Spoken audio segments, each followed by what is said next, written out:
আসসালামু আলাইকুম ওয়া রাহমাতুল্লাহি ওয়া বারাকাতুহু। সম্মানিত দর্শক শ্রোতা ভাই ও বন্ধুরা, আজকে আমরা আলোচনা করব স্বপ্নে গ্রাম দেখলে কি হয়।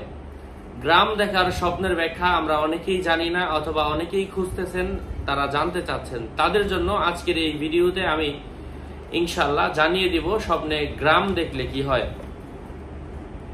গ্রামটা যদি সবার পরিচিত হয়ে থাকে তাহলে এটা সরাসরি আপনার নিজের গ্রামকে বুঝিয়ে থাকে, এবং গ্রামটা যদি অপরিচিত হয়ে থাকে তাহলে এটা কখনো কখনো আপনার নিজের দারিদ্রতার ইঙ্গিত বুঝতে হবে। আল্লাহ তাআলা পবিত্র কোরআন শরীফের মধ্যে বলেন, ওয়াসআলুল ক্বরিয়া ইয়ানি আহলাহা, অর্থাৎ গ্রামের অধিবাসীর কাছে চাও, মানে এটা কারো কাছে চাওয়া মানে দারিদ্রতার আলামত।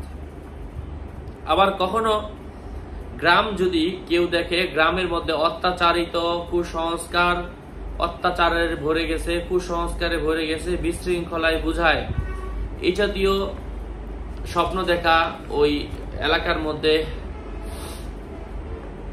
ওই গ্রামের মধ্যে খারাপ প্রকৃতির মানুষ ছয় লাভ করার আলামত।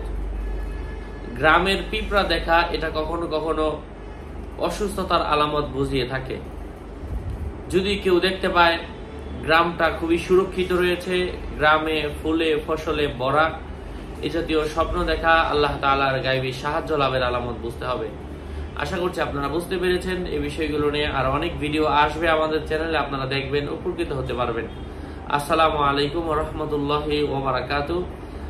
ডেসক্রিপশন বক্সে ক্লিক করলে পেজ আর আইডি আসবে। আমার নাম লিখে ফেসবুকে সার্চ করলে হাজার মানুষ আইডি খুলে ভরে ফেলছে আমার নামে। আমার নাম আর ছবি থাকলে ওইটা আমি না। আপনি ডেসক্রিপশন বক্সে ক্লিক করেন, আমার পেজ এবং আইডি পাবেন। আসসালামু আলাইকুম।